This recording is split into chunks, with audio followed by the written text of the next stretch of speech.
Okay, so hello, welcome. My name's Gaynor from FitFish, and I want to share with you another powerful thing that you can do to stop procrastinating. Now, you might want to watch the video that I did a couple of weeks ago, so it'll be on the blog post before this one, or if you're on Facebook, you can scroll down and find it. So do you procrastinate? Have you procrastinated at all in the last couple of weeks, maybe since we last did the video? I'm procrastinating at the moment about some admin I need to do. So I'm chair of our school PTFA, and to be honest, it often goes to the bottom of my to-do list, which is frustrating because actually I wanted to do it, and I believe I've got a lot to give and a lot to do, and it's doing really well, but for some reason I just keep putting off some of the more boring admin tasks, and I know why, because they're boring.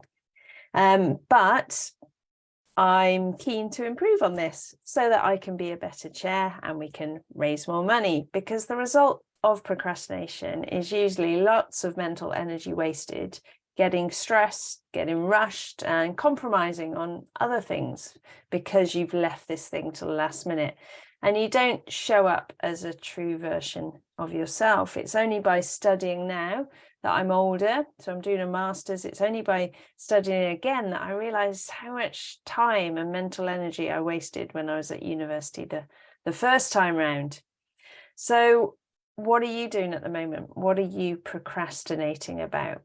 Why do we procrastinate? We procrastinate to avoid some kind of pain. So for me, with the PTFA stuff, it's the pain of a bit of boredom, maybe doing some admin work, or maybe a bit of the unknown. So if it's filling in a form that I haven't filled in before, registering for some insurance, you know, there's that barrier there where I don't quite know what to do, so it's easier to put it off. So what pain are you avoiding with the thing that you're procrastinating about at the moment? Is it perhaps physical pain? Is it that you need to go and see a doctor, physio, a dentist, and you're actually avoiding it because of the physical pain?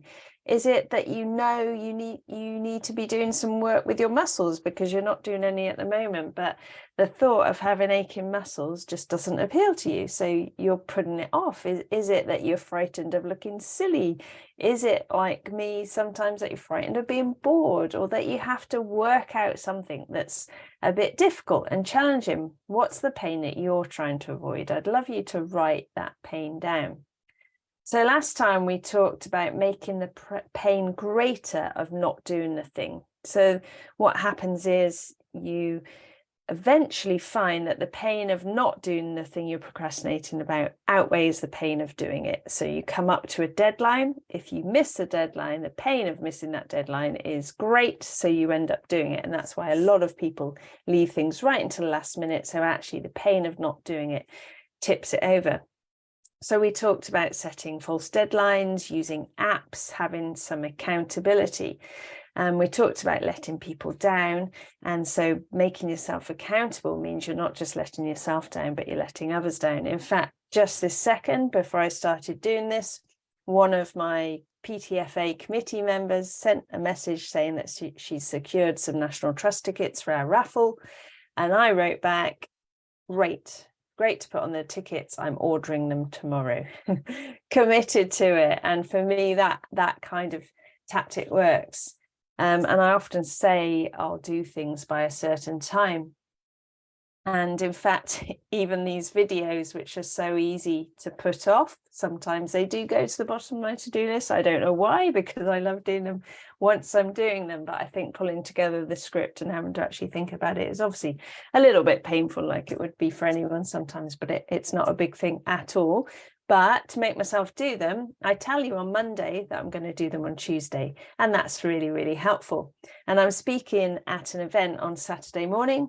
And I told them yesterday I'm going to get the PowerPoint to them today. It's not done yet. It will be by the time I have to go and do school pickup, because I've said that's what I'm going to do.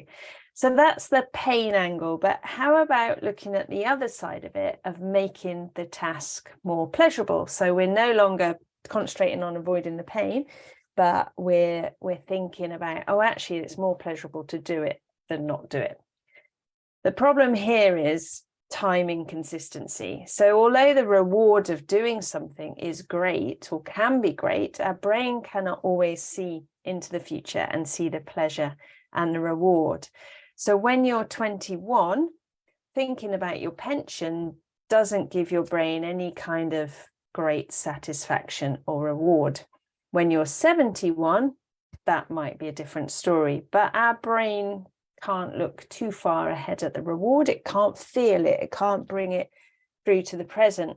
And I remember in my 20s, someone saying to me, oh, make sure you get into a good skincare routine. It's really important to use eye cream and, you know, moisturize and tone and all that kind of stuff. It was quite cool then, actually, wasn't it, to cleanse, tone and moisturize. I'm not sure about the toning side of things now. Maybe it is. Maybe I'm missing something. Serum, that's on.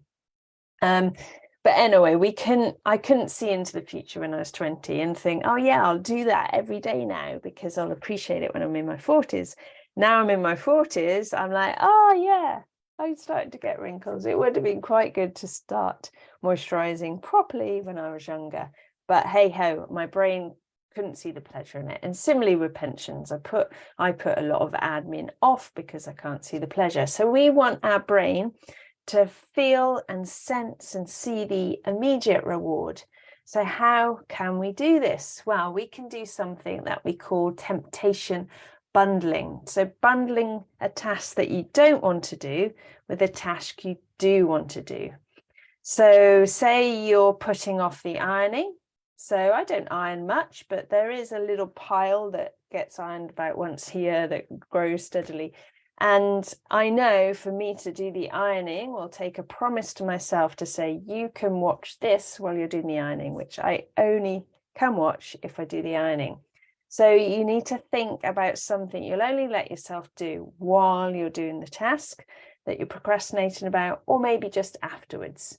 So perhaps it's connected with ironing, perhaps it's connected with you going out for a walk and listening to a favorite podcast, or making a phone call to a friend you haven't spoken to for a long time, or perhaps after you've been to the doctors or after you've done a tax return, you promise yourself lunch somewhere or a coffee with a friend. So make the task more pleasurable to do now. So we're not focusing on the pain so much, but we're focusing on the pleasure and bringing that pleasure into the present, and also thinking about how you'll feel once you've done it. Once you've done it, how will you feel? And really concentrate on that. And also making the task more manageable and more pleasurable by breaking it down into smaller chunks. So when a swimming pool is really, really cold, what would be the ideal thing to do would just be to get in. And after a couple of seconds, after saying, oh, it's cold, it's fine. And you're one of the people in the pool saying, it's fine when you're in, it's fine when you're in. But what we do instead is we go in these small increments, or at least I do. So every stage is this like little shock to the body. And it's that getting started that's hard, that little movements into the water. So sometimes we just need to start something. So can you make a promise to yourself that you're just going to do 5 minutes? You're just going to do 5 minutes on your tax return to take away the pain of getting started and to make it more pleasurable.